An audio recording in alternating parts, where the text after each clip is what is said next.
بسم اللہ الرحمن الرحیم۔ السلام علیکم ناظرین۔ رسول اکرم صلی اللہ علیہ وسلم کی بعث سے قبل عورت کو تمام دنیا میں حقارت کی نگاہ سے دیکھا جاتا تھا۔ قدیم مذاہب اور اقوام میں عورت کا کیا مقام تھا، اس کا اندازہ اس بات سے لگایا جا سکتا ہے کہ جنگوں میں خواتین فاتح کے ہاتھ آ جاتی، انہیں جنسی تسکین کے لیے یا پھر لونڈی بنا کر ظلم و تعدی کا نشانہ بناتے۔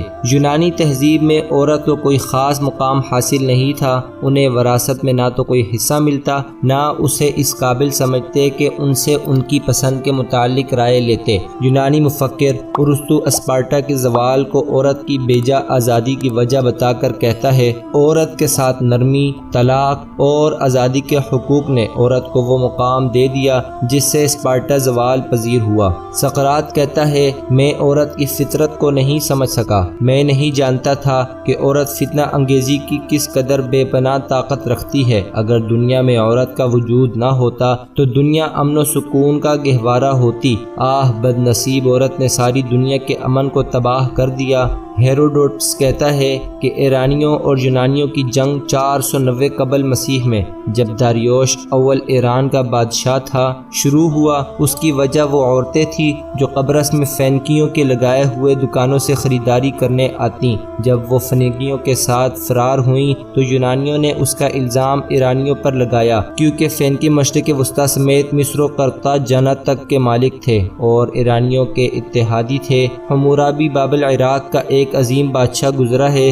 دنیا میں سب سے قوانین بنانے والا بھی حمورابی ہی تھا۔ بعض مورخین کا کہنا ہے کہ حمورابی ابراہیم علیہ السلام کی شریعت پر تھے اور ان کا دور یوسف علیہ السلام کا آخری دور تھا۔ حمورابی عورت کے متعلق کہتا ہے، اگر عورت اپنے گھر کو نظر انداز کرتی ہے یا پھر اس کی تذلیل کرتی ہے تو ایسی عورت کو دریا میں پھینک دیا جائے۔ ایران جو ایک دور میں تہذیب یافتہ ملک جانا جاتا تھا، عورت کو وہاں بھی عزت و احترام کی نگاہ سے نہیں دیکھا جاتا تھا۔ مزدک 5ویں صدی کا ایرانی فلسفی تھا نے عورتوں کو بلا امتیاز تمام مردوں کے لیے حلال قرار دیا۔ یہی وجہ تھی کہ یزید گرد نے اپنی ہی بیٹی سے شادی کر لی۔ ہندو تہذیب میں عورت کو حقارت کی نگاہ سے دیکھا جاتا تھا۔ اس کا ثبوت ان کی وید کی کتابوں سے ملتا ہے۔ عورتوں کے حربے یہ ہیں کہ دھوکہ دینے والی باتیں، مکر، قسمیں کھانا، بناوٹی جذبات کا اظہار کرنا، بے معنی سوالات پوچھنا، نیک و بد میں تمیز نہ کر سکنا۔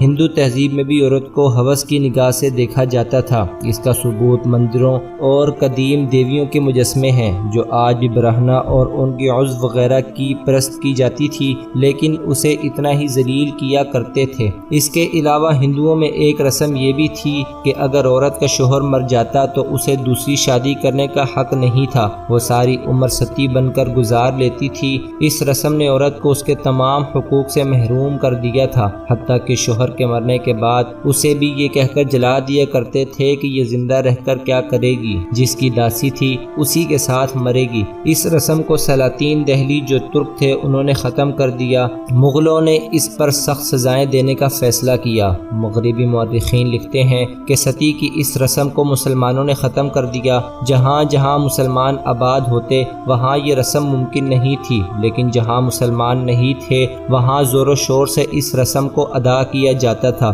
مغربی ممالک میں عورت کا مقام۔ مغربی ممالک خصوصاً اینگلو سیکسن اقوام میں 10ویں صدی عیسوی سے قرون وسطیٰ تک عورتوں پر سخت مظالم ڈھائے جاتے۔ مغربی ممالک میں اگر کوئی عورت زیادہ ہنستی یا کسی کے بارے میں کوئی بات کہتی تو سزا کے طور پر اس کے منہ کو ایک پنجرے میں بند کیا جاتا، سوائے کھانے پینے کے وقت وہ پنجرہ بند ہی رہتا۔ جو عورت زیادہ بولتی یا پھر غیر مرد کے ساتھ اس کے تعلقات ہوتے تو اس عورت کو چوکٹھا یا شکنجہ جو مجرموں کے لیے بنایا جاتا تھا اس میں اس کے سر اور ہاتھوں کو ڈال دیتے اور تمام علاقہ مکینوں کو جمع کر کے اسے مار دیتے۔ 1777 عیسوی میں ان مورو ایک خاتون کو ایسی ہی سزا دے کر قتل کر دیا۔ اس عورت نے شوہر کو چھوڑ کر ایک خاتون سے ہی شادی کر لی، جس کے بعد اسے اسی طرح شکنجے میں باندھ کر علاقے کے لوگوں نے پتھروں سے لہو لہان کر کے اذیت ناک موت دے دی۔ جھگڑالو اور زبان دراز اعتراض عورت کو ایک کرسی پر باندھ کر دریا کے کنارے لٹکا دیا کرتے۔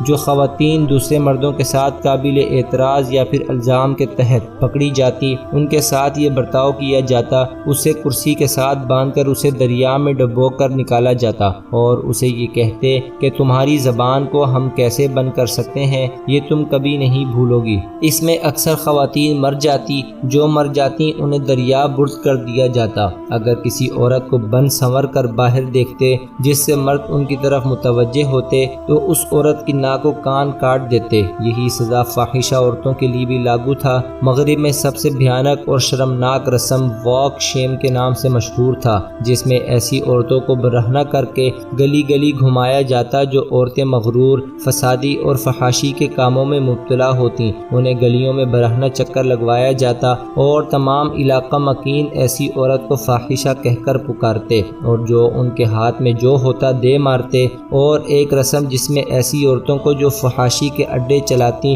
ان کو جلاد کی مدد سے ہاتھ اور چہروں پر انگاروں سے فاحشہ لکھ کر شہر سے باہر نکال دیتے۔ اگر وہ کبھی کسی شہر میں داخل ہوتی تو ان شہریوں کو پتہ چل جاتا کہ یہ خاتون ایک فاحشہ ہے، اسے مار مار کر یا تو ہلاک کر دیا جاتا یا پھر شہر سے نکال دیا جاتا۔ اس سے بھی خطرناک رسم یہ تھی کہ اگر کوئی خاتون چوری کرتی یا پھر بغاوت کرتی تو اسے یا تو پانی میں ڈبو کر ہلاک کر دیا جاتا یا پھر اس پر چڑیل ہونے کا الزام لگا کر اسے نظر آتش کر دیا جاتا۔ یہ ایسی خواتین کے ساتھ کیا جاتا جو حقوق کے لیے بات کیا کرتی تھیں۔